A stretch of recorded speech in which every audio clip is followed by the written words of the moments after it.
¿Qué tal? Buenas tardes, chicos. ¿Cómo les va? Buenas tardes. Bien, ¿escuchan bien? Sí. Hola, Sí, sí. hola, profe. Perfecto. ¿Qué tal? ¿Cómo les va? Bueno, Bien. la clase de hoy vamos a ver sobre las medidas cautelares y de administración en la sucesión. Es un tema muy interesante porque, como van a ver, no solamente nos manejamos con el Código Procesal Civil y Comercial, sino también con el Código Civil y Comercial, porque a partir de la nueva implementación de la ley fondal, le da a los jueces también arbitrio y facultades para poder determinar este tipo de medidas. Algunos hablan que son medidas cautelares, son medidas tendientes, hay tres tipos. ¿Por qué digo que hay tres tipos? Porque depende de la finalidad a la que estén destinadas. Un primer grupo serían aquellas medidas que son para la determinación, conservación, protección de la masa hereditaria. En este caso, el inventario, el depósito o el secuestro. El otro grupo los componen aquellas medidas cautelares que van en contra del patrimonio de la sucesión. En especial son aquellos embargos, secuestros peticionados por los acreedores, puede ser del causante, de los herederos o de la sucesión. Cuando ustedes vieron este tema, que era acreedores de la sucesión, en primer lugar hay que determinar que la sucesión no tiene personalidad jurídica propia. Yo no puedo demandar a la sucesión, tendré que demandar a los herederos de, porque no tiene personalidad jurídica propia. Ahora, yo tengo acreedores del causante que tal vez quieran, mediante una obligación que les ha devengado, querer cobrarse. Acreedores de los herederos, que también, viendo que hay una masa hereditaria, que una parte le corresponderá a ese heredero, puede pedir una medida cautelar. Como así también aquellos profesionales, abogados, notarios, contadores, que hayan intervenido en un proceso sucesorio, que tienen también el derecho a cobrar los honorarios que le corresponde. Ahí hablamos de acreedores de la sucesión. Y por último tenemos esas medidas preliminares que están en cuanto a los testamentos.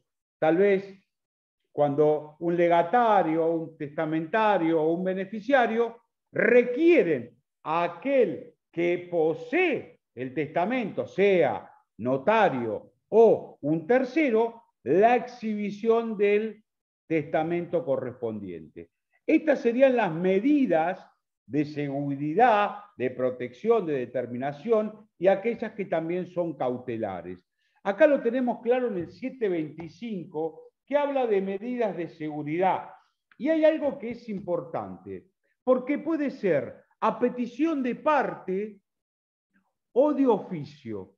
Esto hay que tenerlo en claro, porque el juez también, con las facultades y el arbitrio que tiene, puede determinar, si se plantea la cuestión, que de oficio tienda a resguardar, primero a determinar, resguardar, prevenir, porque como vamos a ver, desde la muerte del causante hasta el momento que se hace la división, existe un tiempo muy prolongado, en el cual los bienes pueden tener algún riesgo, pérdida, extravío, transformación, sustitución, modificación, sea por parte de los propios herederos o de terceros.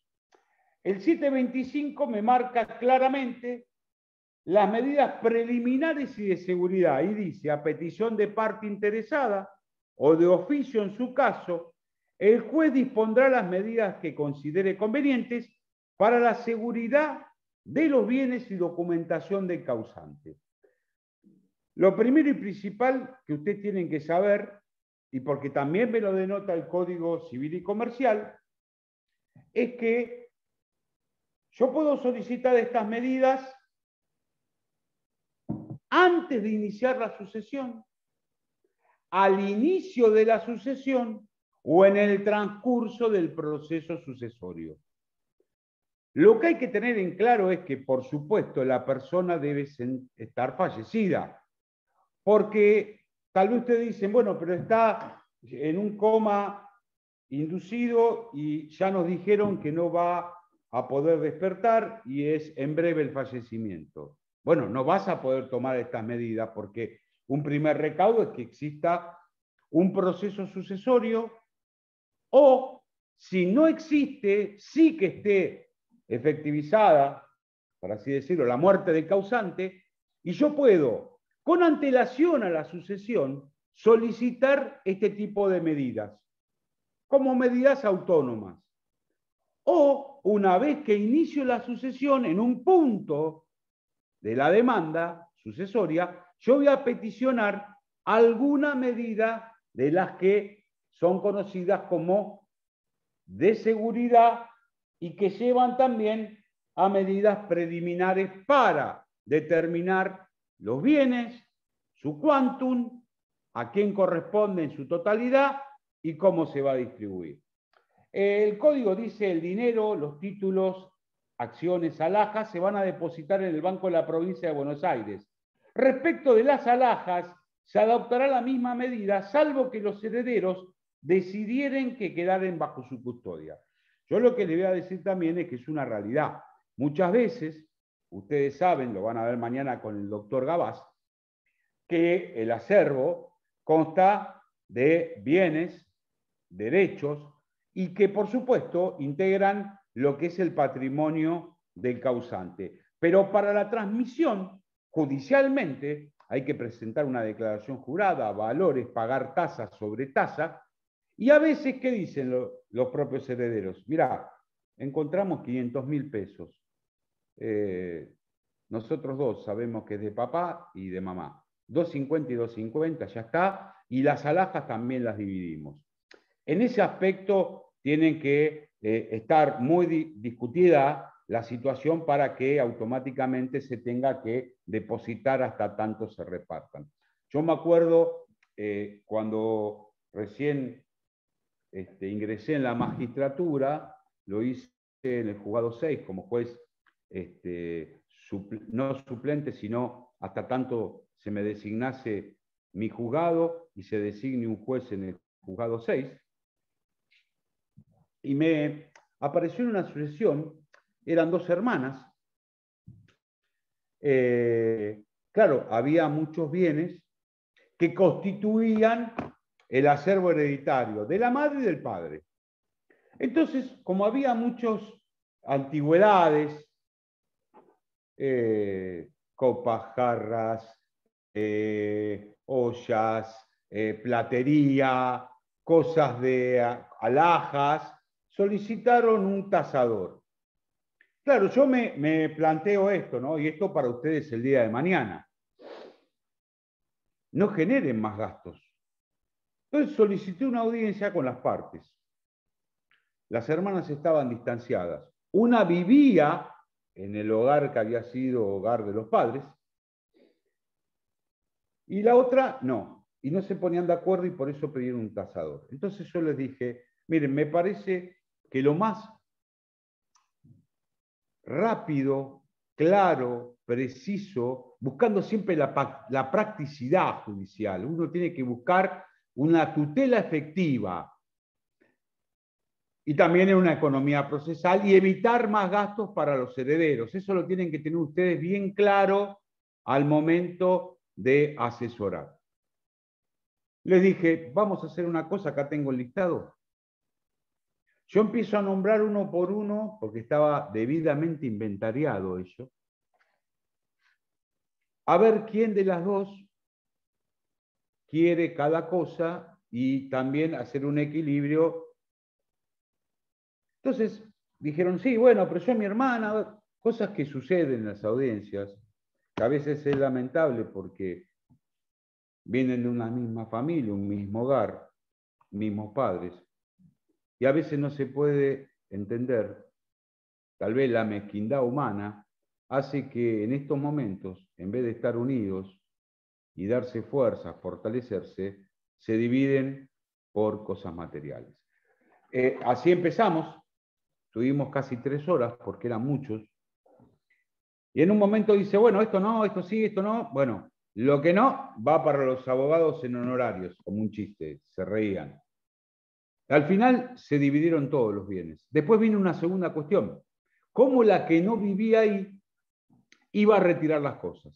Entonces le dije, mira, lo más simple es que tu hermana vaya con un flete, cargue, y la hermana dice, bueno, pero que no esté el marido, porque si está el marido, conmigo tiene... Bueno, vamos a buscar todas las formas para evitar dispendios jurisdiccionales. Vamos a tratar que no esté el marido de la hermana que junto con él viven en ese hogar, se cargan las cosas de la manera más rápida.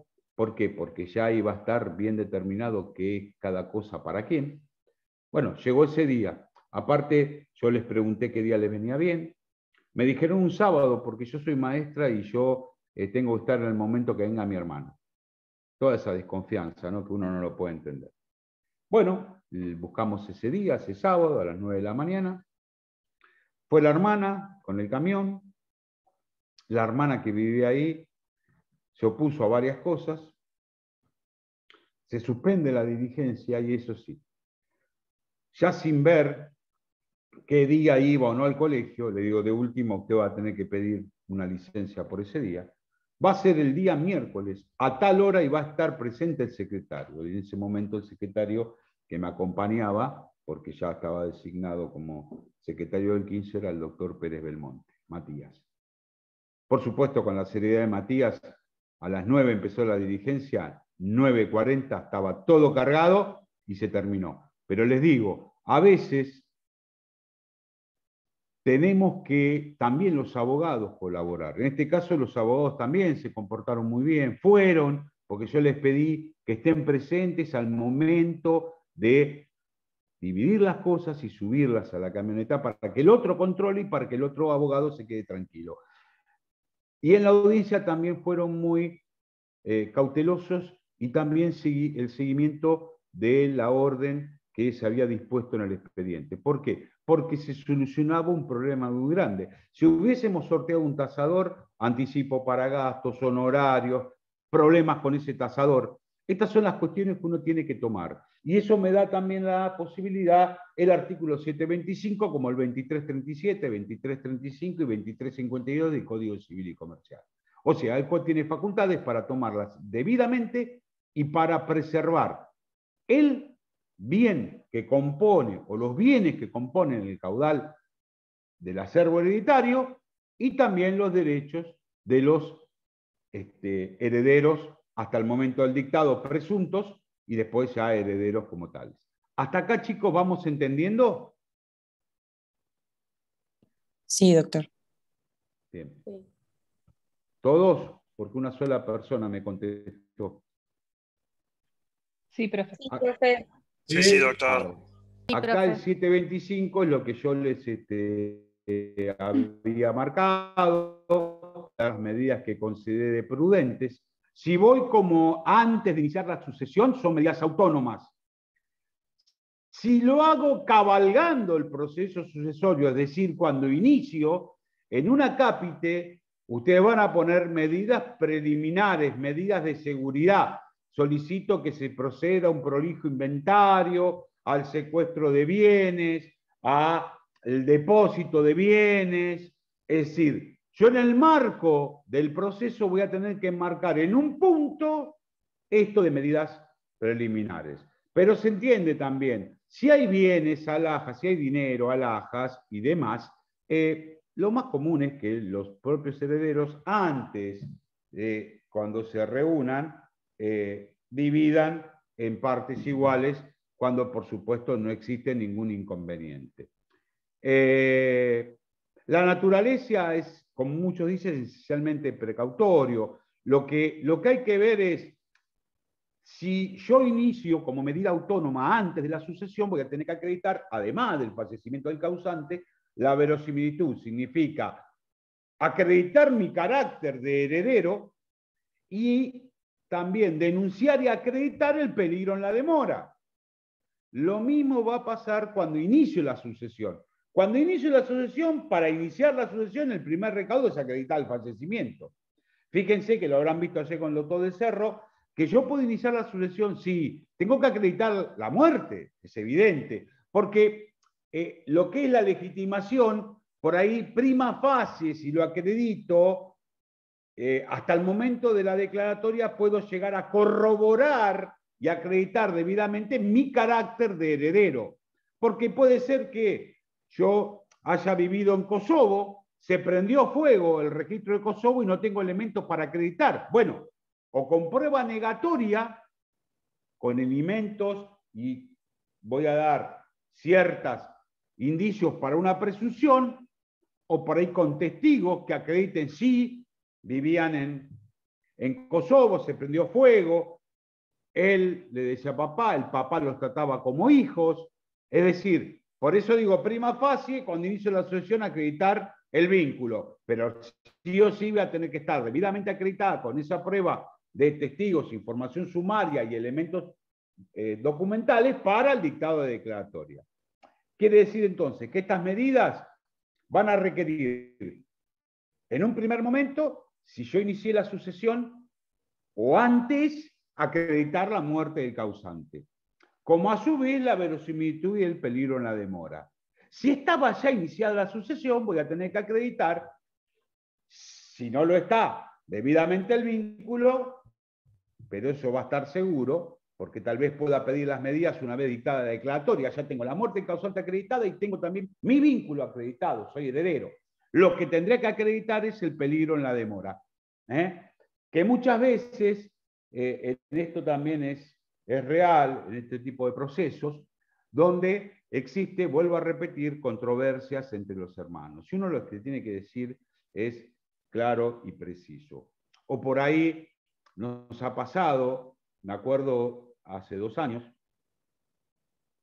en una sucesión que daba clases yo con el doctor Fundarena, y fue primero Mariano, y yo pude llegar recién a la segunda hora. ¿Por qué? Y porque empezó la audiencia a las 11:30 y la terminamos a las 4:15 de la tarde. ¿Cómo era la situación? Era que el padre de los 2 hijos que se presentaron mayores en la sucesión se había quedado viudo en su momento y se volvió a casar con una persona de corta edad. Es más, casi igual de edad que la hija más chica de este señor. El problema estaba en que la señora había quedado con la administración de la mueblería, distribución de muebles y demás, y los 2 hijos, hombre, mirando al sudeste.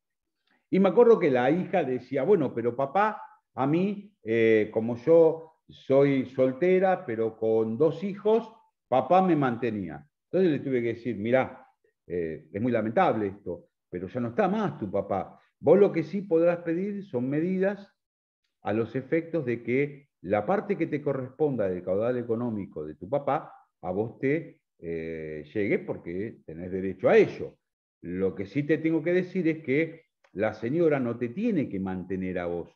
Lamentablemente vos te vas a tener que mantener tanto a vos como a tus hijos. Es lamentable, si tu papá lo hacía, la señora no puede tener esa carga. Sí, el tema era la administración, siempre, y ahora vamos a ver cuando veamos a administración del sucesorio, es muy difícil designar un tercero, porque vuelvo a repetir, un tercero significa, primero, más gastos, porque va a generar honorarios, y además un tercero inmiscuido en un seno familiar.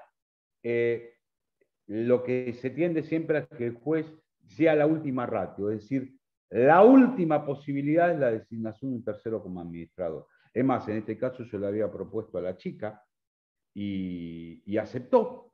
No quería en un momento, el hermano le dijo, mirá, yo te puedo ayudar, no es tan difícil. Yo le fijé, si bien el código dice 3 meses, le fijé 2 meses para que lleve la administración, perdón, la administración, la rendición de cuentas, en vez de 3 meses, 2 meses, que sea controlada, por supuesto, por los 2 restantes herederos, y que no era tan difícil.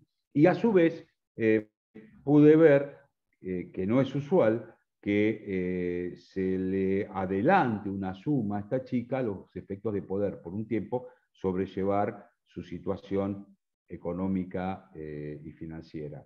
La verdad que fue costoso, fue mucha angustia, mucho rencor, y uno a veces tiene que apaciguar. Otra vez saco a relucir a ustedes esto que también se les queda marcado a fuego. En esa audiencia colaboraron muchísimo los abogados, porque lo que tratamos de siempre es sacar las piedras que estaban en el camino y poder llegar a la conjunción, aunque fue a las 4:20 de la tarde, después de casi 5 horas de audiencia, poder de a poquito ir. Vieron cuando uno no sabe andar en bicicleta, se cae. Y bueno, empieza de a poquito a pedalear. Bueno, en esto también, de a poquito que los tres, tanto la cónyuge de este señor y los 2 hijos, pudieran por primera vez sentarse y discutir. Esas son las cuestiones que en estos temas, que sí hacen al tema de familia, en lo que corresponde vínculos, sentimientos y familiaridad, es muy importante el saber escuchar, el ver la posibilidad de que cambien su visión los herederos, y que en esto los abogados, por supuesto, si están de acuerdo y no son cuestiones difíciles de entender, pueden ayudar y mucho. Poniendo piedras en el camino, les puedo asegurar que esto se hace muy, muy largo y penoso, cuando es un trámite muy simple, porque tenemos una primera parte personal hasta el dictado de la declaratoria, y a partir de la determinación de los bienes, individualización y el pago de tasa sobre tasa, honorarios, se ordena la inscripción. Que tampoco la inscripción implica que la subdivisión. ¿Por qué? Porque o hay una partición después de esa inscripción, o deciden mantener todo como una indivisión forzosa, o por supuesto después con la partición correspondiente y termina lo que es el proceso. Con lo cual no es un proceso complicado, pero suele haber situaciones familiares, sea entre hermanos que hace mucho que no se hablan, y a su vez dice, sí, mi hermano se quedó con la casa de papá y mamá y yo no puedo ingresar, no me deja entrar, no sé qué cosas hay. Bueno, ir viendo la posibilidad de que esta persona que está en la casa permita a su hermana, que tiene todo el derecho, igual que él, de poder entrar, de poder ver las cosas pertenecientes y ver la forma de dividir. Ahí también yo siempre convoco, digo, perfecto, usted déle un horario, ella va a ir, por supuesto, requiero que ambos letrados, si pueden constituirse, acompañar a las partes, y siempre dice, sí, doctor, no hay problema. ¿Por qué? Porque eso significa evitar un problema ahí. ¿Está? Bueno, siguiendo con el tema de estas medidas, ¿cuáles son las medidas y la finalidad? Primero es individualizar los bienes del causante, su conservación, lo que hace a perseverar en lo que hace al distingo de unos bienes con otros, y después, por supuesto, como yo decía hoy, desde la muerte del causante hasta su distribución hay un espacio de tiempo prolongado muchas veces, y que hay muchos riesgos. Por lo tanto, las medidas asegurativas son prevención del caudal.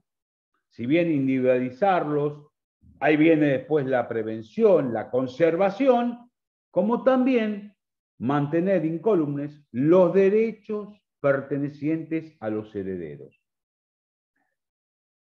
Para individualizar los bienes tenemos, como dijimos, el inventario. Es una medida que de inicio es la... ¿Por qué? Porque muchas veces los herederos, sea el cónyuge y los hijos, no saben adecuadamente qué bienes componen.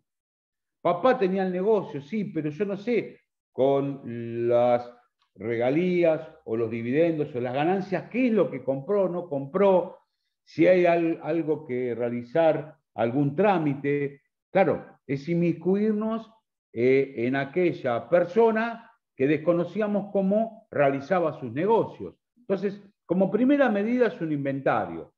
Después tenemos otras medidas como pueden ser el depósito para la guarda en custodia de esos bienes, o el secuestro. ¿Por qué el secuestro? Y porque lo que hace a esto es que Yo no confío en mi hermano. La verdad, mi hermano está ahí, tiene unos cuadros de arte muy importantes y yo desconfío. Ya sé que usted me dice que si se lo lleva y lo sustrae, puedo hacer la denuncia penal, pero a mí no me interesa porque yo ya después no consigo los cuadros. Entonces, hay que acreditar todo, porque todo va muchas veces en la realidad que les ha tocado vivir a cada familia y a cada... Uno no puede entender a veces las discusiones, gente grande, que tengan tanto en cono los hermanos, pero a veces lo hay. Y lo que uno le tiene que decir, y se lo digo, es, miren, ustedes, yo no sé si de acá en más se van a hablar o no hablar. Lo importante es que para terminar la sucesión no hay que poner piedras en el camino, porque si no, si usted me dice que le hace mal ver a su hermano, lo va a terminar viendo todos los días si la sucesión no termina. Una vez que termine la sucesión, que estén inscritos los bienes cada uno a cada uno, usted no va a tener más necesidad. Lo que sí lamento es que sea por unos bienes o un egoísmo que dos hermanos estén de esa manera enfrentados.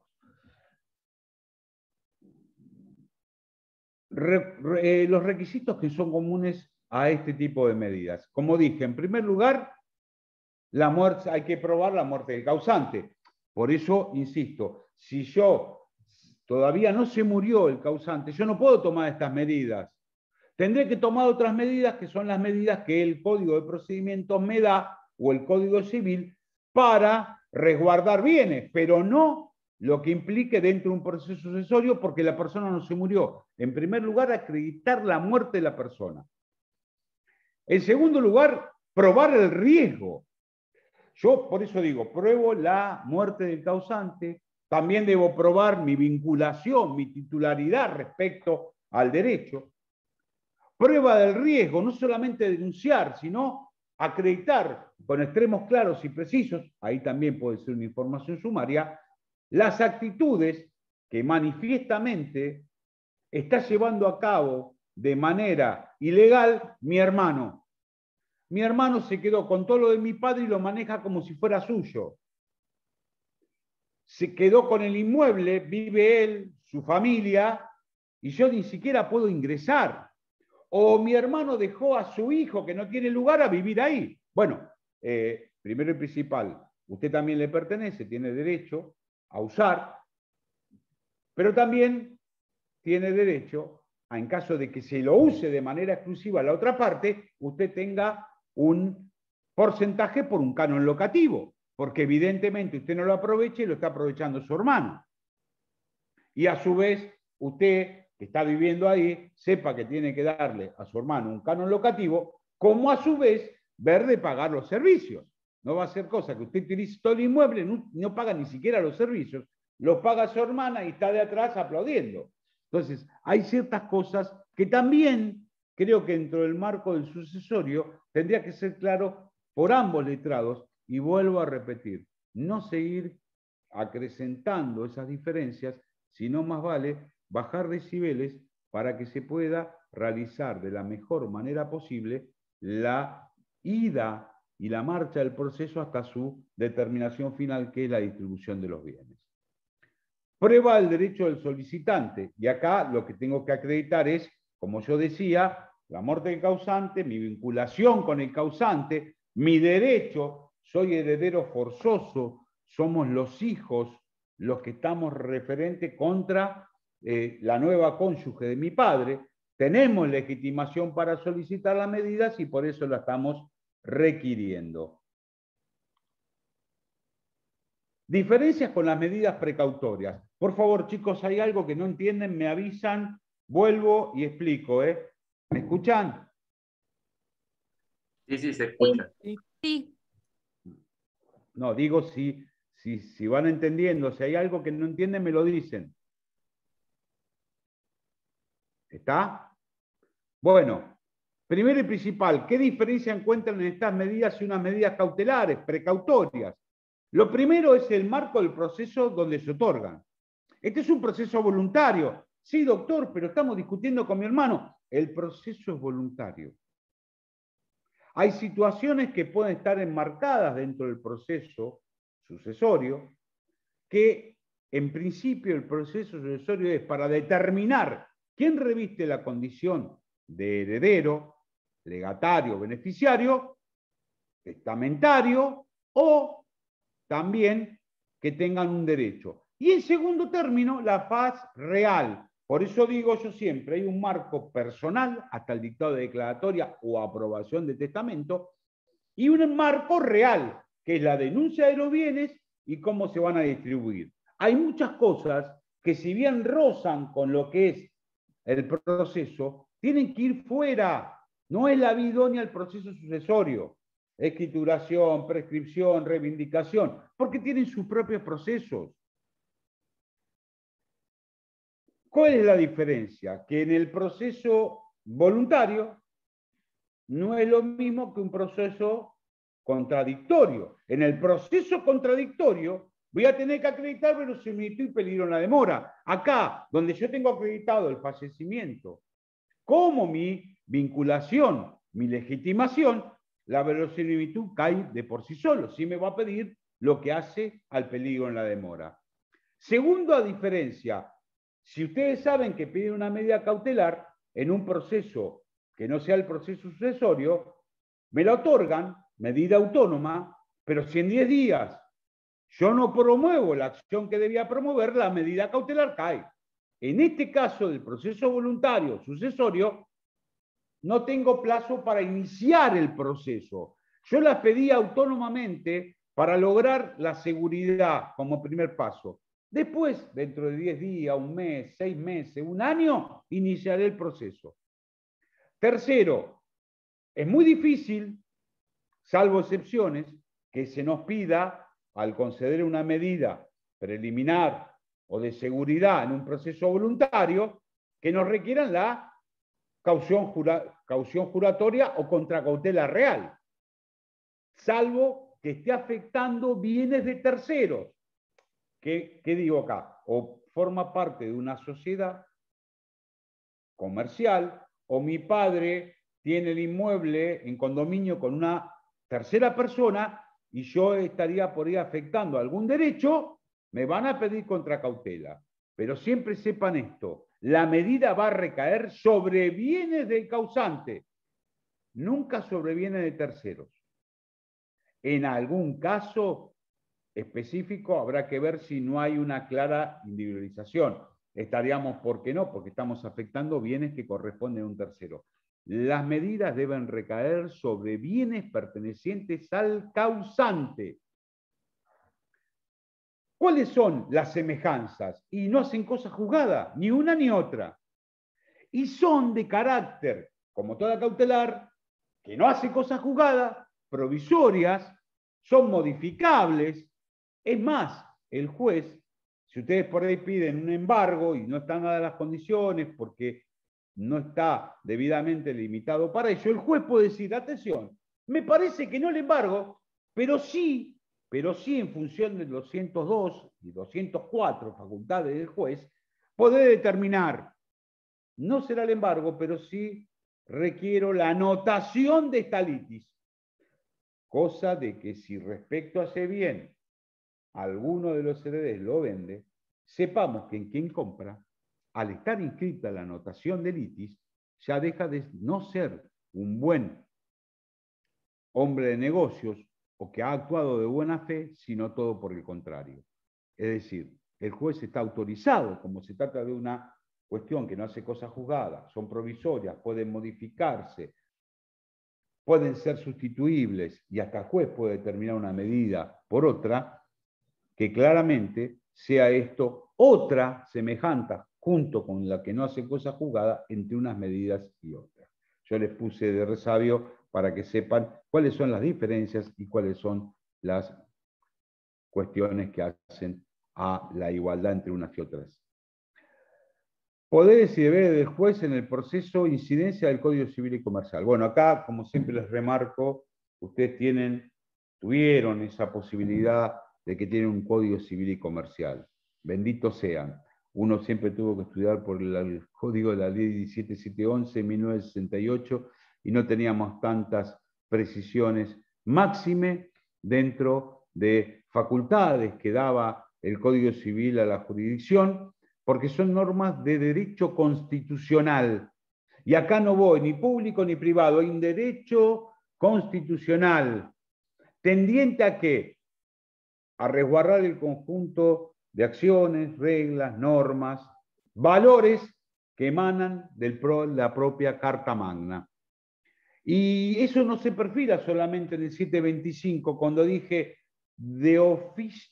a petición de parte o de oficio. Me está dando al juez facultades para que puedan tomar esas medidas, sino además en el artículo 2337, 2338 y 2352 del Código Civil y Comercial, donde apuntalan ahí la autoridad, las facultades que se le otorgan al juez para tomar este tipo de medidas. Fíjense que hay unas medidas clarísimas que hacen, sobre todo el artículo en lo que habla de inventario, 679, 693 y 2003-71, inciso A del Código Civil y Comercial, que apuntan a aquellos casos en que la cónyuge supérstite o el cónyuge supérstite, en el plazo de 3 meses del fallecimiento del cónyuge, deberá realizar un inventario que involucre todos los bienes. ¿Y ello para qué? Para hacer una distinción clara en lo que corresponde a los herederos que sean menores de edad. Eso me lo está marcando el Código Civil y Comercial. Es un dato que lo traje. ¿Qué medidas puedo solicitar? Por ejemplo, el inventario. Y en esto tienen que ser algo claro. Yo tengo dos formas de realizar el inventario, o con un escribano público, que por supuesto va a rogar dinero para cumplir la función que va a realizar el escribano. No, doctor, pero ¿sabe qué? Para ahorrarnos eso, pido un mandamiento y el oficial de justicia que realice el inventario. Bueno, te voy a decir que ello no corresponde porque la acordada 3397, su artículo 203, me marca claramente que en el caso de las sucesiones a 20 estatus, está expresamente prohibido al oficial de justicia realizar inventarios. Y esto grábatelo para no pedirlo. Si vos querés peticionar un inventario, vos vas o lo realizás con un escribano y después lo presentás en el expediente,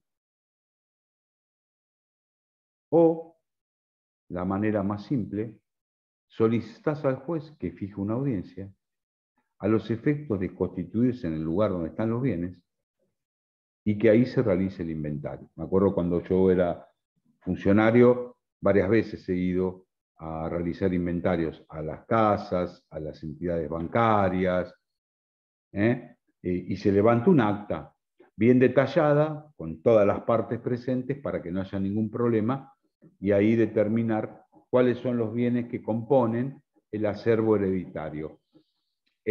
Muchas veces, chicos, acá está el tema de las cajas de seguridad.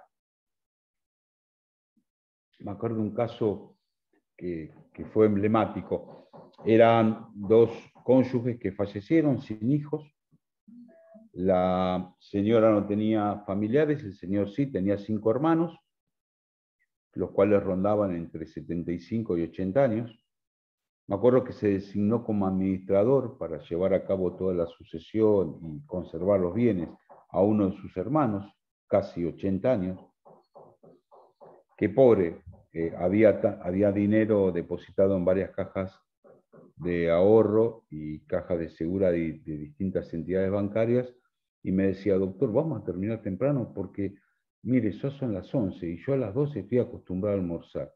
Le digo, mire, esta función que usted ha aceptado, que es la de ser administrador, que también sus hermanos le han encomendado, yo entiendo que usted está acostumbrado a comer a las 12, pero me parece que por un tiempito se va a tener que desacostumbrar, porque las medidas llevan su tiempo.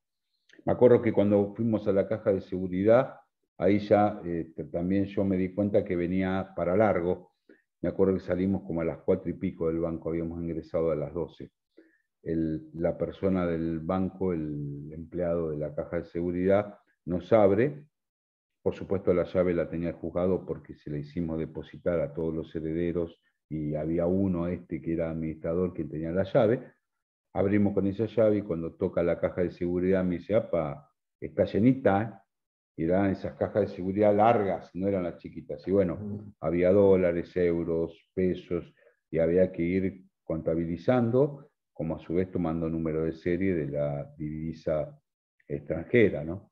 Me acuerdo que eso llevó, y les cuento algo que fue, la verdad, una sensación. Cuando llegamos al banco, veo dos personas, dos mujeres que estaban con dos hombres. Y le digo al abogado, escuchame una cosa, ¿y estos quiénes son? No, te explico, me dice, el señor tiene dos hijas no reconocidas. Los tíos, o sea, el señor que viene con nosotros hoy las conoce y los hermanos también. Y en principio hay un ADN del 99,9. Todavía no hay sentencia favorable, pero estamos en eso. Le digo, pero ¿por qué no me avisaste? ¿Por qué no le dijiste al juez? Entonces me comuniqué con el juez antes de ingresar a hacer la diligencia. El juez me dijo, mira, no creo que haya inconveniente, que miren, por supuesto no pueden disponer de nada. Bueno, yo les puedo asegurar que están más preocupados los maridos de estas mujeres que estas mujeres.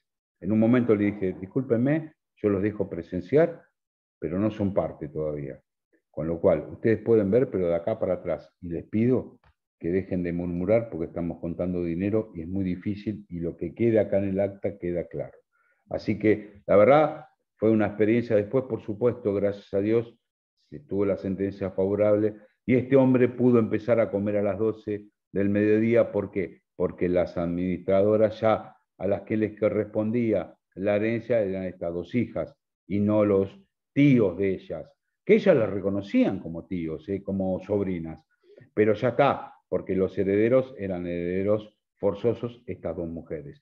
Pero también estuvo muy astuto una medida que tomó el abogado de los causantes, porque algunos por ahí no se acuerda, eran jóvenes ustedes o directamente no habían nacido, año 2002.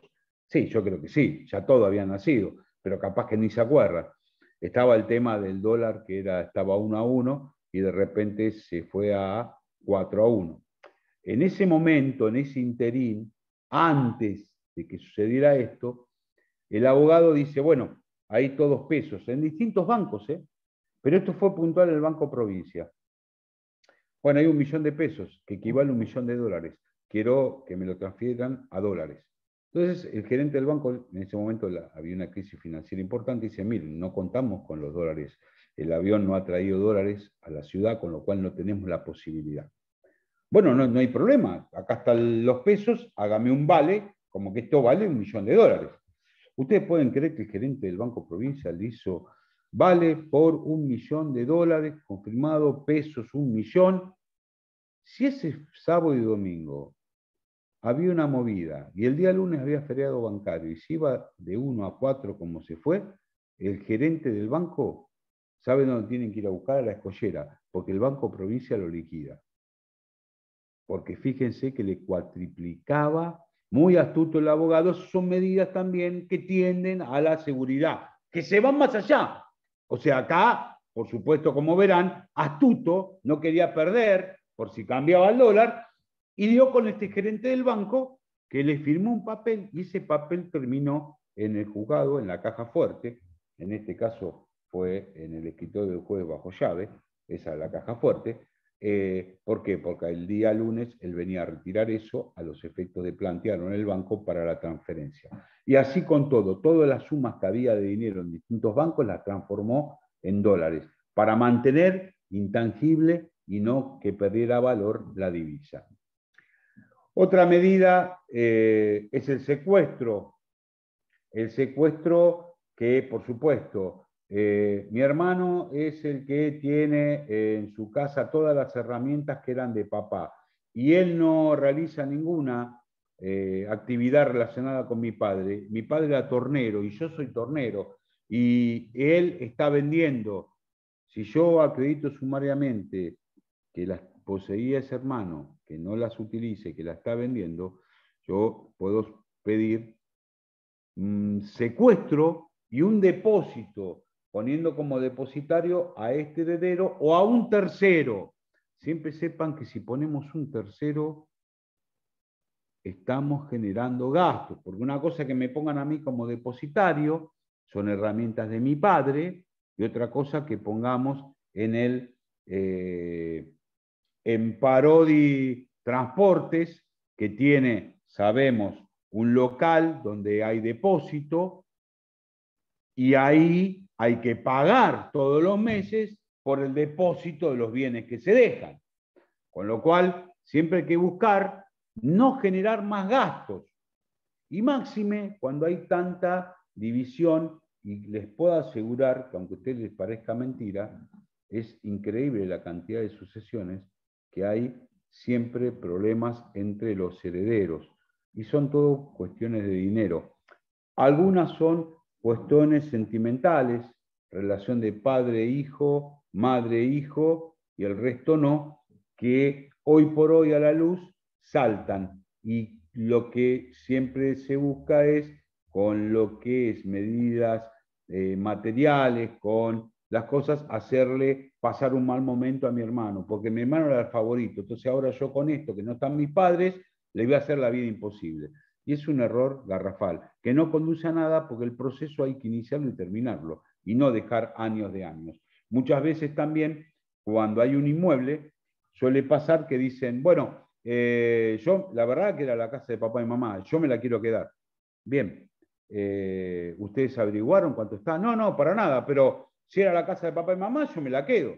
Digo, mire, usted, la verdad que sentimentalmente es muy importante lo que está planteando, pero ¿sabe qué pasa? Que usted tiene 2 hermanos más, y sus 2 hermanos dijeron acá en la audiencia que ellos querían la venta del inmueble o que usted lo compre. Ah, ¿cómo? ¿Yo comprarlo? Sí, la casa de papá y mamá. Bueno, la casa de papá y mamá, pero lamentablemente son 3 los dueños hoy. Hay un condominio, hay una indivisión forzosa más que un condominio, que esa es la figura central, la indivisión forzosa. Hasta tanto ustedes o la vendan o se la repartan. Hay 2 posibilidades. Y estos chicos también, por favor, ténganlo en cuenta. La posibilidad es que uno de ellos compre el total y le pague a sus hermanos la cuota parte correspondiente. La segunda es una venta privada del inmueble. ¿Qué es lo que se hace ahí? Bueno, miren, vamos a hacer una cosa, vamos a poner a la venta el inmueble, así que vamos a fijar una nueva audiencia. Ustedes en esa nueva audiencia me traen 2 tasaciones cada parte, ustedes son 3, a todo esto les abierto son 3 y cada uno viene con un abogado. Después lo van a ver el día jueves. Ya no podemos regular honorarios de una con la base que comporta el caudal económico, porque ahora hay que hacer lo que se llama clasificación de tareas. ¿Cuál de los abogados hizo tareas comunes, favoreciendo a todos, y cuál tareas particulares, que beneficia a uno? Quiere decir que yo ya tengo 3 honorarios que pagar. Por eso digo los inconvenientes que generan estas divisiones. O puede ser 2 abogados, uno que atienda a uno y el otro que atienda a los 3. En este caso había 2 abogados. Entonces dije, una parte trae 2 tasaciones y la otra las 2. Juntos van a determinarme saber, bueno, si uno dice $150.000, otro 130.000, otro 120.000, otro 180.000, fijemos un término medio. 160, total, para bajar ustedes tienen chance. Y eso sí, usted que está viviendo en el inmueble va a tener que permitir que la gente que traiga la inmobiliaria de su hermano pueda ingresar, porque uno ya es conocedor de esto. Cuando van a venir algún oferente, alguna persona interesada por parte de su hermano y la inmobiliaria, usted seguro que no le va a abrir. No, doctor, por favor, ella es la que tiene problemas conmigo, yo la dejé siempre entrar. Bueno, que quede constancia en el acta que usted va a permitir. ¿Qué horario puede? Y yo trabajo de 8 a 2. Bueno, entonces, de 4 a 8, ¿le parece bien? Bueno, sí, yo estoy por comer. Bueno, mire, comamos un poquito más tarde, porque también tiene derecho su hermano de que vengan a ubicar la casa. ¿Por qué digo esto? Porque la otra solución, muchachos, es la subasta pública. Y en la subasta pública hay que hacerle entender a la gente que van a perder plata. ¿Por qué? Porque tal vez el precio obtenido no sea el que salga en el mercado. Hoy en el mercado puede estar $150.000. ¿Cuánto se vendió la casa? 500.000 pesos. Más luego los gastos que hay gastos de martillero, publicación edictal, gastos, que son todos los gastos que nosotros vimos cuando se subastaba un inmueble. Acá no es una subasta de manera coercitiva, porque se debe una deuda, sino porque no se pudieron poner de acuerdo las partes en cómo se va a hacer la división, si uno lo compra y los otros dos perciben la parte correspondiente, la venta privada, que sería lo más lógico, estando todos de acuerdo, pero siempre hay uno que dice, no, mire, la verdad, mis hermanos yo no los reconozco como tal, son una porquería, una basura. Así que, ¿sabe qué? Yo no quiero la venta privada.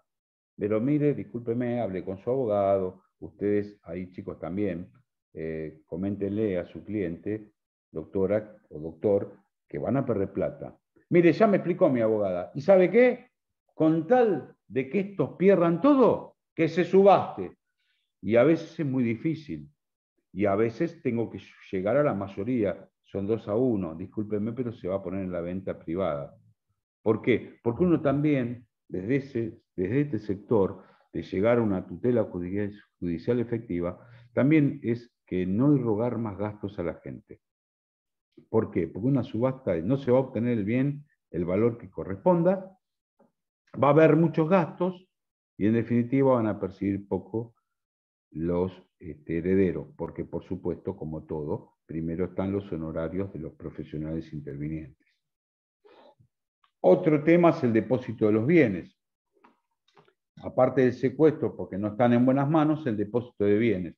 Que comúnmente esto puede ser o en un propio heredero o chicos, sí o sí buscar una casa, un lugar que se encarguen del depósito de bienes, que por supuesto va a ser generar un gasto más.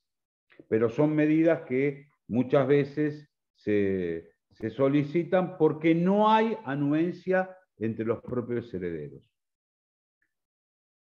Por supuesto que si la persona que está a cargo como depositaria, hablando en sí de los propios herederos, si se coloca uno como depositario, tengo un arsenal de sanciones. ¿Por qué? Porque tengo civiles, procesales y penales. Las procesales, si se encausa dentro de esa y lo que irrogó fue una actitud totalmente inidónea con la función y a su vez con actitudes de mala fe y poca responsabilidad y negligencia, puedo aplicar lo que me establece el 45 del CPC, que son las multas, como también las sanciones combinatorias previstas por el artículo 37 del CPC. Civiles, y si yo veo que hay una conducta no diligente que va a ocasionar a título particular universal o a beneficiario a un testamento daños, se iniciará la correspondiente acción por daños y perjuicios. Y por supuesto, también hay sanciones penales. ¿Qué significa? Que puede haber, ¿por qué? Porque hay desobediencia a una orden judicial, adulteración, falsificación, malversación o también defraudación. Con lo cual, desde el punto de vista de estos tres niveles, procesal, civil y penal, va a haber sanciones en caso de que se encuentre al depositario incurso en alguna situación que no sea la de la responsabilidad adecuada, eficaz, eficiente y diligente que debe tener todo depositario judicial y que el Código de Procedimientos, en la parte correspondiente, determina cómo deben ser las funciones que se arrogue a ese aspecto el correspondiente depósito. Fíjense el 217 del Código de Procedimientos que refiere a las obligaciones que están a cargo del depositario. Otra medida que se puede solicitar es la constatación del inmueble integrante del acervo. ¿Por qué? La verdad, desde que murió papá nunca más pudimos entrar a mi casa. Vemos que hay gente extraña. Dicen que mi hermano les alquiló. Nosotros no vemos un peso, cobra mi hermano. Dice que hay muchas deudas porque fuimos a la municipalidad, a Camusi, a obras sanitarias. Con lo cual solicito un mandamiento de constatación para determinar quién o quiénes viven en el inmueble, que se identifiquen que manifiesten el carácter en que lo ocupan y si tienen documentación que la acompañen. Esa es una medida que es una medida de constatación, a través de un mandamiento de constatación. Esto acá también son aplicables, por supuesto, lo que me determina a su respecto el 725 como los artículos que mencioné del Código Civil y Comercial. Una pregunta. 2. Estas medidas, o sea, estos niveles que hay de sanciones, ¿quién las determina? ¿El juez? Sí. Si el proceso está en mi juzgado y yo veo que la conducta que tiene el depositario, primero y principal, me extiendo un segundito nada más. Ustedes saben que el Código Civil y Comercial de Nación, hablo para todo proceso, ¿no? Toma como un elemento más de prueba la conducta de las partes en el proceso. Nuestro Código de Procedimientos no lo establece tan claro, vuelvo a repetir, no hay reforma. Si bien se van modificando algunos artículos por leyes especiales, no hay una reforma como la que tuvo el Código de Nación. Con lo cual, evidentemente, también uno valora la conducta de las partes.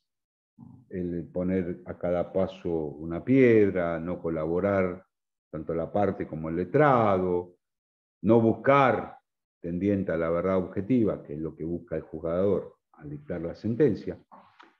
Con lo cual, si hay alguna conducta que puede ser que una de las partes me solicite respecto a la otra, lo que sucede es que lo que hace temeridad y malicia no siempre está bien catalogado, determinado o estipulado. A veces hay que verlo a cautísimo modo, tiene que haber una grosera actitud de la parte para sancionar con temeridad y malicia. El hecho que haya planteado alguna cuestión que puede llegar a dilatar, bueno, puede estar dentro del ejercicio de su derecho, hay que ver si es abusivo o no, y ahí poder modificar o aplacar una sanción.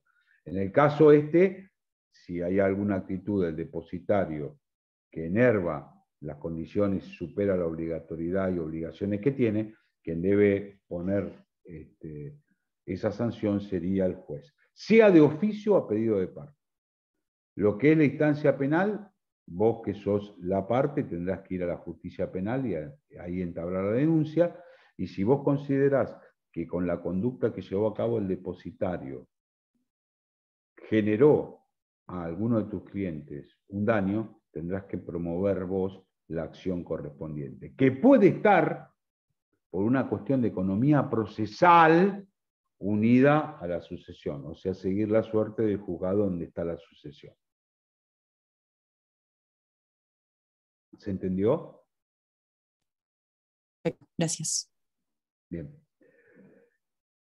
Ahora hay otras medidas que pueden ser tomadas para salvaguardar el caudal económico del acervo, cuando, claro, lo que se denuncian es que el caudal está compuesto también por partes en sociedades comerciales. Lo que hay que tener en cuenta, chicos, es que yo no digo, no, mi papá tenía un auto, el inmueble, 1000 cajas de tomate. No, espera, era una distribuidora. Tu papá era partícipe junto con otros. No están individualizados. Bueno, no, pero papá usaba la camioneta siempre, es como si fuera de él. No. Lo que tu papá tiene es una representatividad a partir de acciones. Y lo que tiene es un conjunto de acciones que debemos estar precisos para identificar a cuánto equivale ello, pero no un auto. Ahora, si tu papá, la camioneta está a nombre de él, el inmueble donde funciona la distribuidora está a nombre de él, eso es una cosa distinta, porque nos va a dar bien del causante. Pero si no es así y tu padre tiene un porcentaje representado en acciones, eso será lo que corresponda. ¿Cómo puedo determinar eso?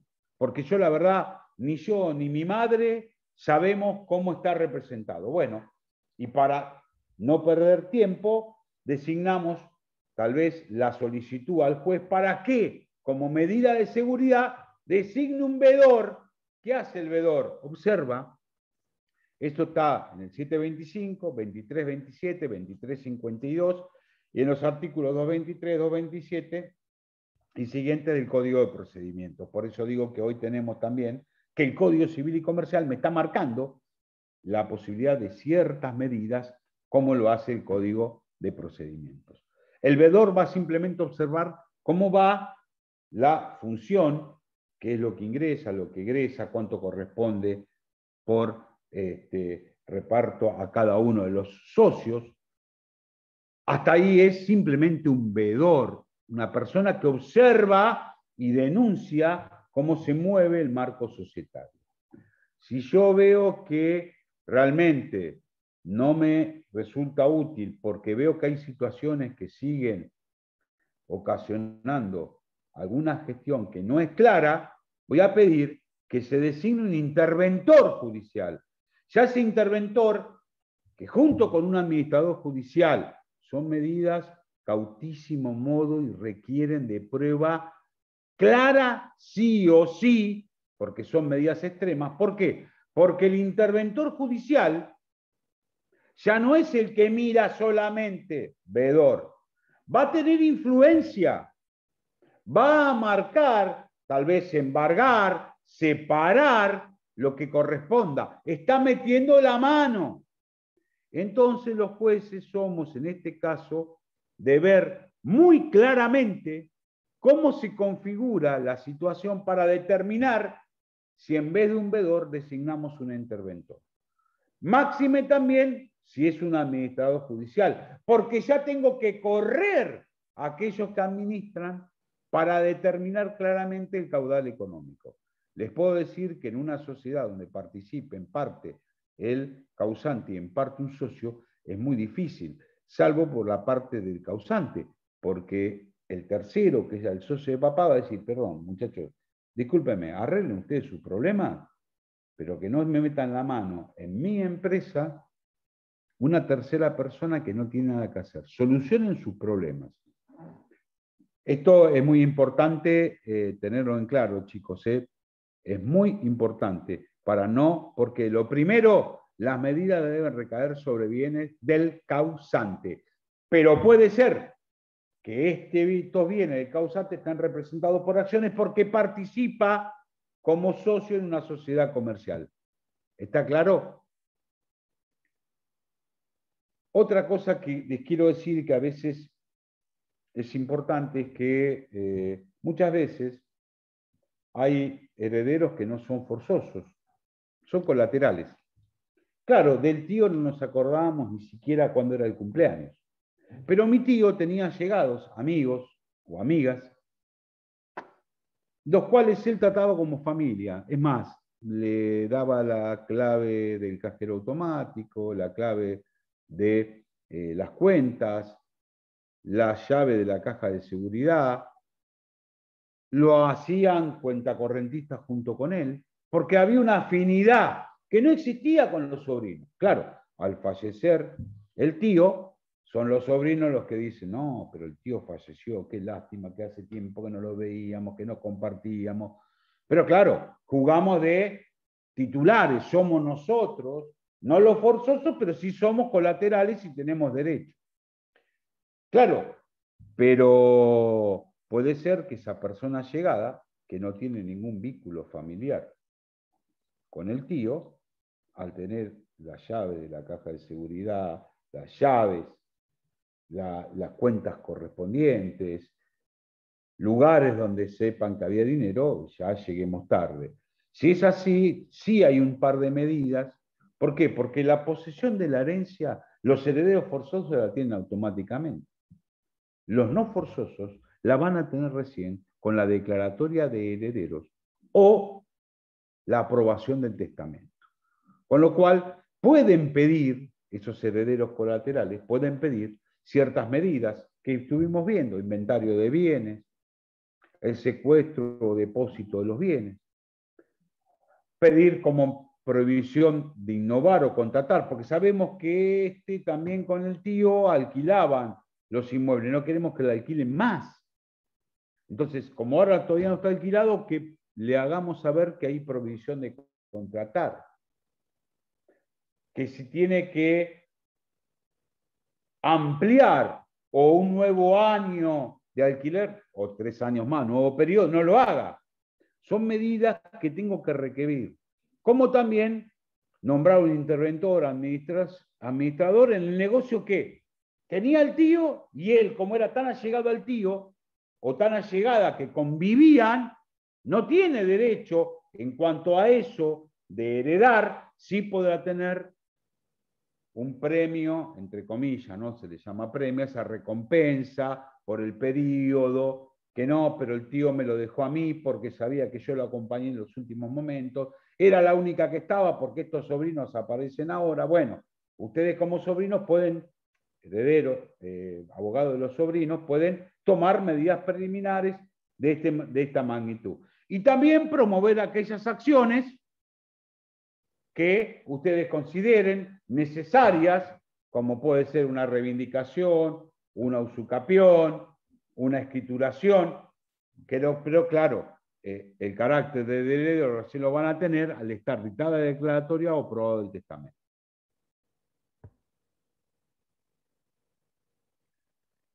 Y también aquellos que son acreedores del causante heredero sucesión, van a tener las medidas cautelares para resguardar su crédito, en las que marca como medidas cautelares el Código de Procedimientos. Anotación de litis, prohibición de innovar, prohibición de contratar, embargo de bienes que componen el acervo. Si yo, uno de los herederos, es deudor mío, solicito en el expediente ejecutivo mío, traba ese embargo sobre la cuota parte de que le corresponda al heredero fulano en la sucesión del padre. Entonces, va a haber una nota que se libre un oficio en este proceso ejecutivo al juzgado del sucesorio, haciéndole saber al juez del sucesorio que se traba embargo sobre la parte cuota indivisa que le corresponda al heredero Juan Carlos García.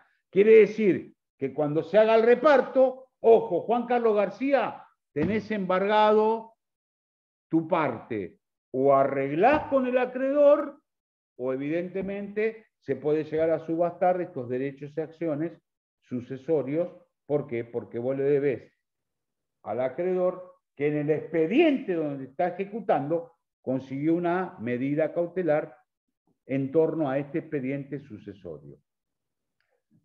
¿Qué pasa con los derechos sucesorios? Muchos dicen, ¿pueden subastarse? Y algunos dicen que Fassi, por ejemplo, dice no, porque no se puede subastar algo que no tenemos precisado determinadamente.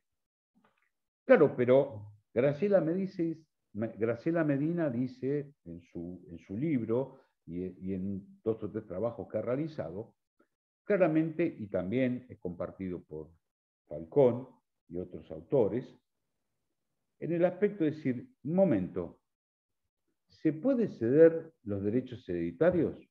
Sí, cómo no, por supuesto, hoy por escritura pública. Bien. Si se pueden ceder los derechos hereditarios, ¿cómo no se van a poder subastar? Con lo cual, ahí te está dando respuesta a la otra línea de la teoría donde dice, no, si no está determinado, no. Sí, claramente, y esto para que lo tengan en cuenta el día de mañana, pueden subastarse los derechos hereditarios. Tengo también como otra medida la división general de bienes. Pero, no doctor, conozco una pregunta con la subasta de los derechos. Al no tener identificado el caudal, ¿cómo se sabe el precio en el cual se pueden subastar? 2 cosas. Podés saber qué le corresponde. Si sabés qué le corresponde, ahí tenés si es automotor, si es inmueble, es la base de todo. Y si no, va a salir con un precio de reserva como para que no sea un precio inferior. Lo tendrá que poner el juez como precio de reserva. ¿Se acuerdan en esos casos que se ponía un precio de reserva? Lo difícil de esto, y para que les quede claro, Sebastián, es algo clarísimo y patente. Díganme ustedes quién carancho va a comprar derechos de acción en una sucesión. Claro, está bien. Pero tranquilamente, si vos podés determinar qué consiste esos derechos y acciones, y puede determinarse el valor si hace, y si no, poniendo un precio de reserva para poder salir con una base. Otro tipo de medidas son las medidas preliminares, el tercer grupo, que es respecto a los testamentos. Yo soy heredero testamentario o soy beneficiario, no sé dónde está el testamento, pero creo que lo tiene o el escribano o un tercero. Voy a pedir a esos fines la exhibición del testamento conforme me prevé el 323 del Código de Procedimientos. Y este caso se da, como lo dice bien el artículo 2339 y 323, inciso tercero del CPC. 323 son medidas preliminares, 326 medidas de prueba anticipada. Acuérdense que tanto las diligencias preliminares como las medidas de prueba anticipada conforman el grupo de medidas preliminares. Bueno, el artículo 2339 del Código Civil y Comercial y el 323, inciso tercero del CPC, me está dando la pauta para tomar este tipo de medidas. Los requisitos para pedir esta exhibición de testamento es que el testamento cuya exhibición se solicita no haya sido otorgado de manera pública ni se encuentre ya protocolizado, porque si se encuentra protocolizado significa que ya está dentro de lo que es el entorno jurídico procesal. Que aquel que lo solicita lo haga en virtud de un título que tenga a su favor. No cualquier persona puede exigirlo. Y aquel contra quien lo tenga, que realmente lo retenga sin una causal correspondiente o si haya sido ya solicitado por el juez que interviene en la sucesión y lo retenga y no lo presente. Estos son los recaudos necesarios, según Goyena Copelo, a los efectos de poder pedir como medida preliminar, en el caso de la testamentaria, la exhibición del testamento.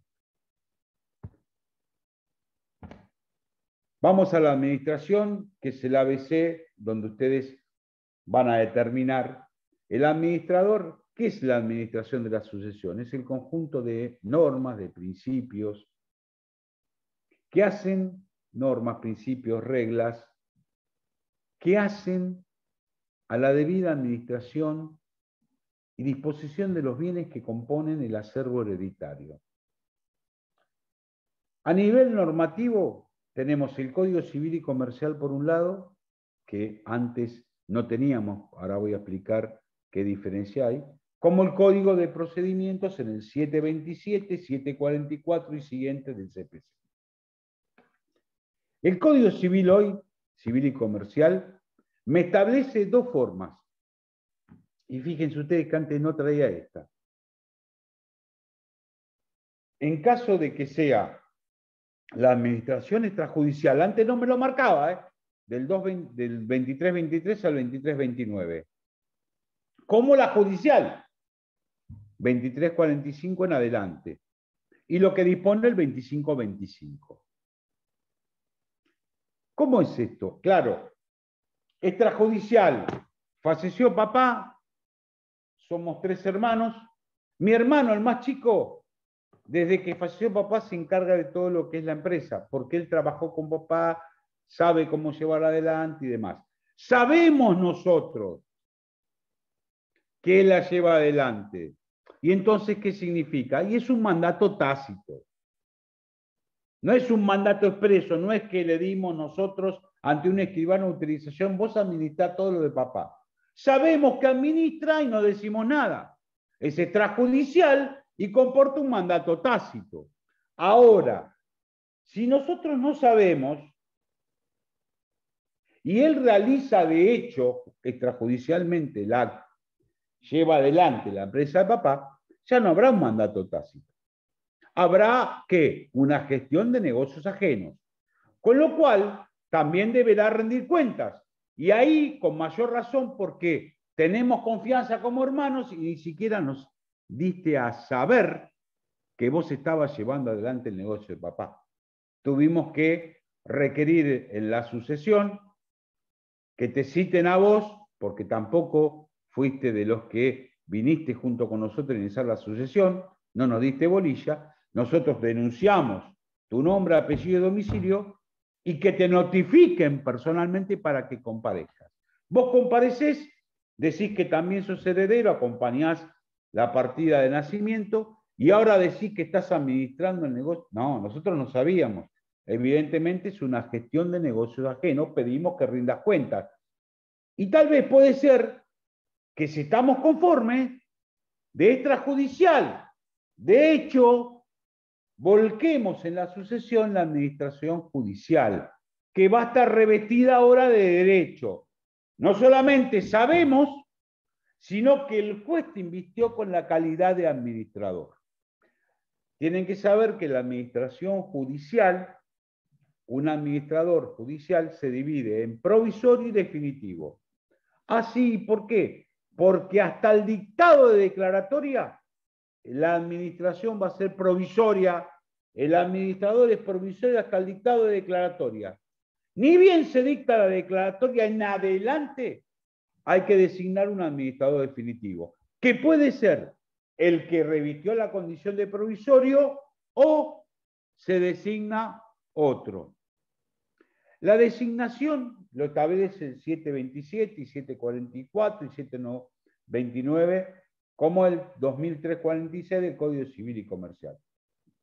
Primero y principal, ¿quién tiene prioridad? Vamos a aclarar algo. Puede ser que seamos 3 hijos y mamá. Y los 4 quedamos en claro que Juancito, que es el que trabajó con papá en el negocio, sea el administrador, porque sabe llevar las cosas. ¿Está bien? Sí, está bien. Si están todos de acuerdo, lo van a designar a él. No hace falta una audiencia. En el escrito de inicio vamos a establecer, siendo que somos 4 los herederos, los 3 hijos y mi madre, y siendo que el menor de ellos, desde chico, trabajaba con papá y sabe desenvolverse en lo que es la construcción de viviendas, que es el negocio que tiene papá, solicitamos que él administre y que se lo nombre administrador provisorio. Si estamos todos de acuerdo, después directamente lo va a designar a él. ¿Por qué? Porque vamos a decir, mamá ya está grande y no está para llevar cuentas, pagos. Por eso digo, en primer lugar, el 727 me habla de que será la cónyuge supérstite quien tiene prioridad, coma, salvo la inidoneidad de esta, que renuncie a esa elección o tenga disminuidas sus capacidades. Con lo cual, ahí será el que mejor entienda de la situación y ameriten que sea designado. Y si es definitivo, por mayoría, quiere decir que primero está la cónyuge. Si la cónyuge no está bien desde el punto de vista físico y psíquico, o entiende que no va a poder llevar a cabo la función por la edad, o que realmente renuncia a ello, va a ser el que esté en mejores condiciones para llevar a cabo el cargo. Esa es la forma de designar. Si están todos de acuerdo, cuando se inicie la sucesión, el juez lo que hace es, estando los herederos de acuerdo en su totalidad con que fulano sea el administrador, se lo designa. Administrador provisorio, acuérdense hasta la declaratoria. Y después se verá, una vez dictada la declaratoria, si seguimos todos de acuerdo que sea Juancito o pedimos la designación de un nuevo administrador. Lo que sí les digo, chicos, y esto es fundamental, yo en lo que llevo de el servicio de la magistratura, no he designado un tercero como administrador. ¿Por qué? Primero y principal, porque es un gasto más para los herederos. Por más que estén peleados, buscar en la audiencia la posibilidad de que converjan en uno y hacerle ver a ellos, primero, el gasto en que se van a incurrir, porque va a ser un contador y va a cobrar anticipo, honorarios. Y segundo, chicos, que se les introduce en el seno familiar una persona ajena a lo que es la familia que hoy está penando por la muerte de ese familiar, pero a su vez inmiscuyéndose en lo que sería la realidad concreta y patente de ese caudal hereditario. Por lo tanto, es excepcionalísimo la designación de un tercero. Hay que extremar las necesidades, la urgencia, todo, buscar todos los medios para que sea uno de los herederos el que se designe como administrador. Me acuerdo que en un caso hicimos, yo era secretario en el juzgado 14 y muere una dueña de un colegio que no tenía descendencia. Y había 3 hermanos. Uno que tomó la batuta y desde el vamos ya los hermanos no querían saber nada, eran 3 hermanos más, o sea, 4 hermanos, uno tomó la batuta, se llevó a cabo una audiencia pues no estaban de acuerdo. Se convino que siguiese porque tenía el conocimiento de hace un año que había hecho una administración de hecho extrajudicial, pero sin que sus hermanos supiesen, o sea, una gestión de negocios ajena, que nunca había rendido cuentas. Y por supuesto, una de las cosas que el juez determina es que cada 3 meses tiene que rendir cuentas, coma, si considera bien, porque lo dice el código 3 meses, puede ser que determine todos los meses, cada 2 meses, cada 6, cada año, eso lo maneja el juez. El tiempo, más vale es un tiempo corto, 3 meses pone el código, bueno, 3 meses. Si está muy difícil y que no hay mucho, 2 meses, o si no todos los meses que rinda cuentas. En este caso, se pidió un tercero, se le dijo que no, siguió manejándolo esta persona, porque los otros 3 no querían tomar la administración, hasta que en un momento determinado se vio que tanto era perjudicial que el juez optó por una tercera audiencia donde se designó a un perito contador, se designó que se desinsacule un perito contador para ejercer la administración, porque evidentemente esta persona no cumplía no solamente con lo financiero, económico, sino con lo que tendría que cumplir a nivel pedagógico y de matrícula ese colegio. Sabía, pero no lo hacía como correspondía. Y, por supuesto, también hubo algo importante que fue que no rindió cuentas cuando fue requerido, y eso se marcó con una sanción. Y como los otros 3 hermanos no querían tomar la administración, hubo que designarse en carácter excepcional un tercero.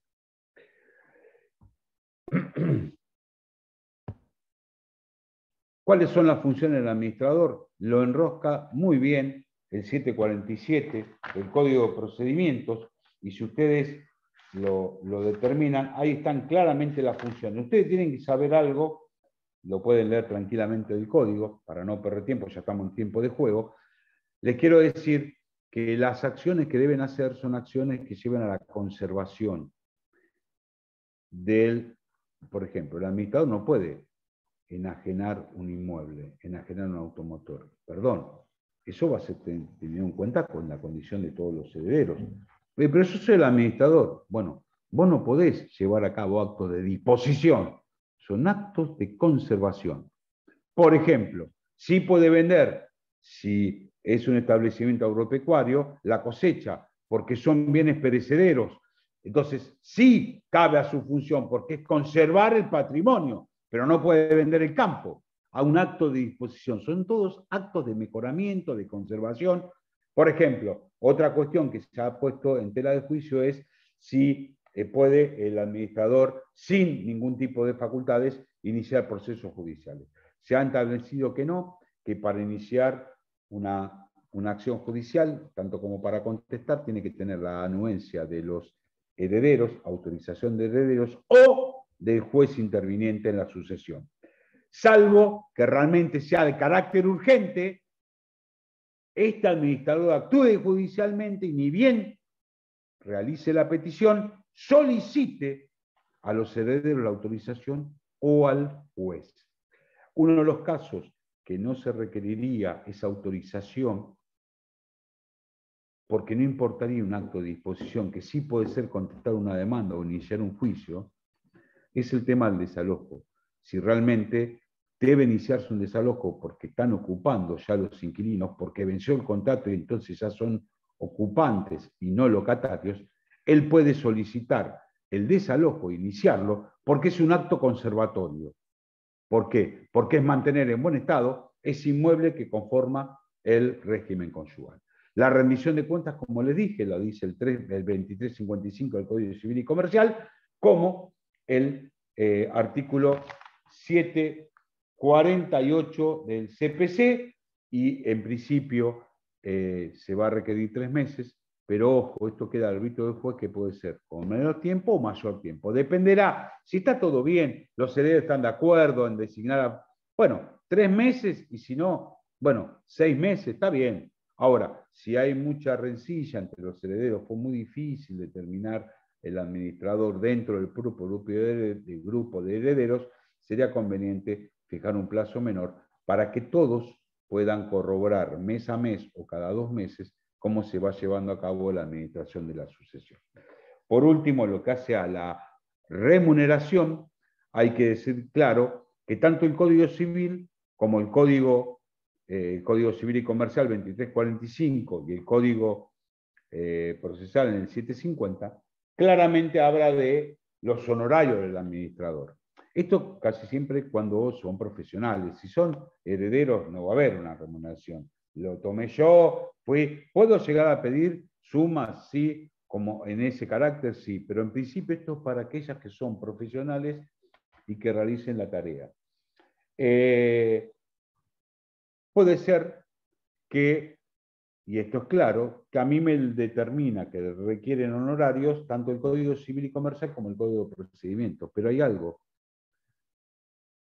No me determina sobre qué base se va a regular. Y claro, ¿por qué? Porque eso lo va a determinar claramente el artículo 32 de la Ley 14.967, que determina que del valor de bienes que componen el acervo y que han sido motivo de frutos derivados de la rendición de labor que ha llevado el administrador, vaya entre el 5 al 10% sobre el monto de los ingresos obtenidos durante su gestión.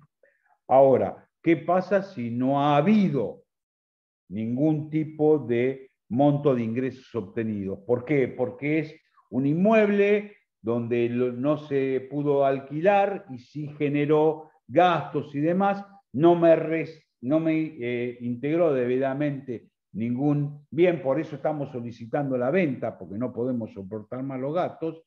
La tarea del administrador va a ser de un 5 o un 10%, no, porque no tengo un valor, un monto de ingreso, pero sí va teniendo en consideración lo que establece a su respecto el artículo 16 de la 14.967, que va a tener en cuenta la calidad e importancia de la labor judicial desplegada por el administrador.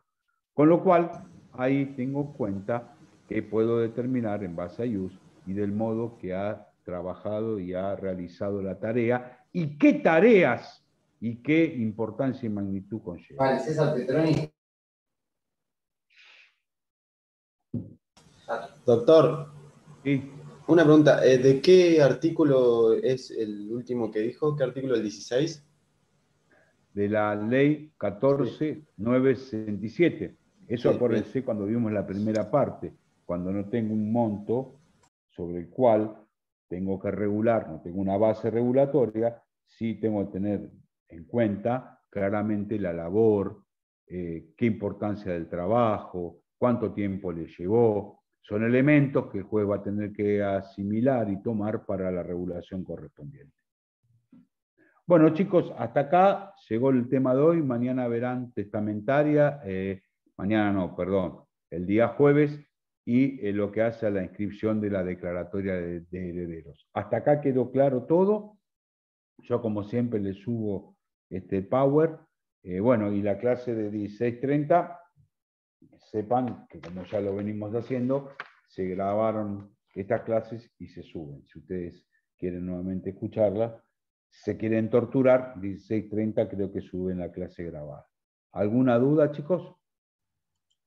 Doctor, una consulta. Esto último que dijo de honorarios serían ingresos extras por frutos, Claro. del 5 al 10%, no del acervo sucesorio. No, de lo que fue ingresando, porque vos tenés que tener en cuenta que esos ingresos se debieron, evidentemente, a la labor que desarrolló el administrador, que tienden a la conservación, al mantenimiento, si es un comercio, si es una empresa, si es un inmueble vos lo alquilás para con eso poder pagar cosas, y bueno, ahí sí tengo elementos para considerar, para evaluar. Si no lo tengo, evidentemente lo voy a tener que tener en cuenta es en cómo se llevó a cabo la labor, cuál fue su importancia, cuáles fueron los elementos que se tomaron en cuenta para determinar la idoneidad del trabajo realizado por el administrador. Bueno, chicos, ¿alguna duda? Bueno, que tengan buenas tardes y nos estamos viendo la próxima semana. Abrazo Buenas grande. tardes. Hasta luego, doctor. Gracias, profe. Gracias, doctor. Gracias.